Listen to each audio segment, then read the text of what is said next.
26 नवंबर 2008 की वो रात जब मुंबई थमी नहीं बल्कि कांप उठी थी। समंदर शांत था, लेकिन उसकी लहरों में छिपे थे 10 ऐसे खूनी साए जो पाकिस्तान के कराची से निकलकर भारत की आर्थिक राजधानी को दहला देने आए थे। उनके हाथों में थे AK-47, बैग में बम और दिलों में नफरत का जहर। पर उनके पास जो सबसे बड़ा हथियार था वो था तैयारी। महीनों की प्लानिंग, GPS से लैस नक्शे, टेलीफोन, कोडवर्ड और आतंक की वो रणनीति जिसने देश की आत्मा को झकझोर कर रख दिया। जब ये 10 आतंकी समंदर से मुंबई के कोलीवाड़ा तट पर उतरे, तब किसी को भनक तक नहीं थी कि ये शहर अब अगले 60 घंटे तक खून से भीगने वाला है। वो बंटे 2 CST स्टेशन की ओर, 2 ओबेरॉय होटल की ओर, 2 नरीमन हाउस की ओर और 2 ताज होटल की ओर।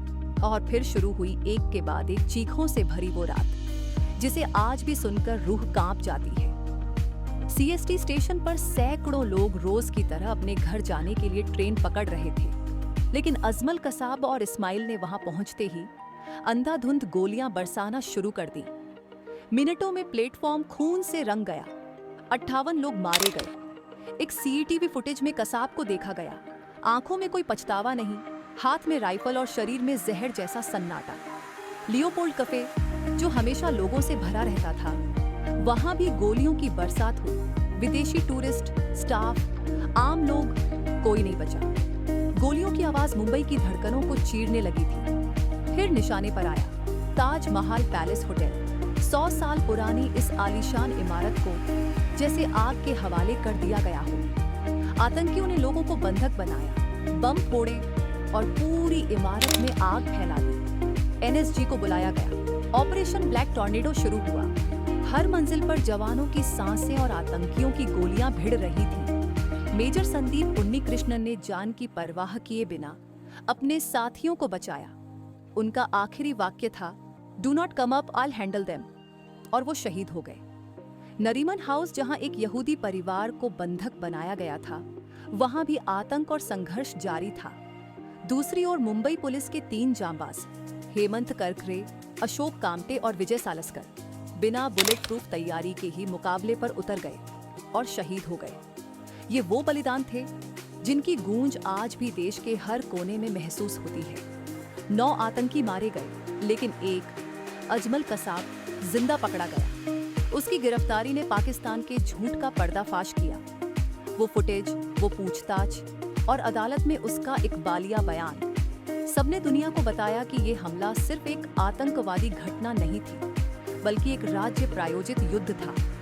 कसाब को मौत की सजा मिली, लेकिन उससे भी बड़ा संदेश गया कि भारत घायल हो सकता है, लेकिन झुकता नहीं। इस हमले ने देश को एकजुट किया, लेकिन साथ ही कई सवाल भी उठाए।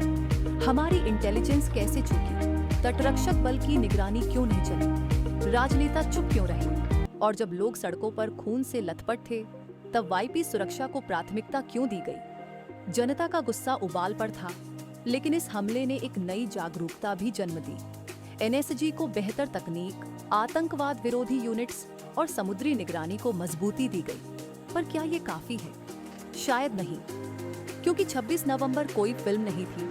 ये वो हकीकत थी जिसे हम भूलना भी चाहें तो नहीं भूल सकते। हर साल 26 नवंबर को हम मोमबत्तियां जलाते हैं, लेकिन असली श्रद्धांजलि तभी होगी जब हम अपने सुरक्षा बलों, पुलिस और हर नागरिक के योगदान को याद रखें और उनका सम्मान करें, क्योंकि 26 नवंबर ने हमें सिखाया कि कोई भी देश कितना ही शक्तिशाली क्यों न हो, जब तक उसके नागरिक जागरूक नहीं होते, तब तक वो सुरक्षित नहीं हो सकता। और भारत वो देश है जो दर्द सहकर भी लड़ता है, टूटकर भी उठता है और गिरकर भी दुश्मन को जवाब देना नहीं भूलता।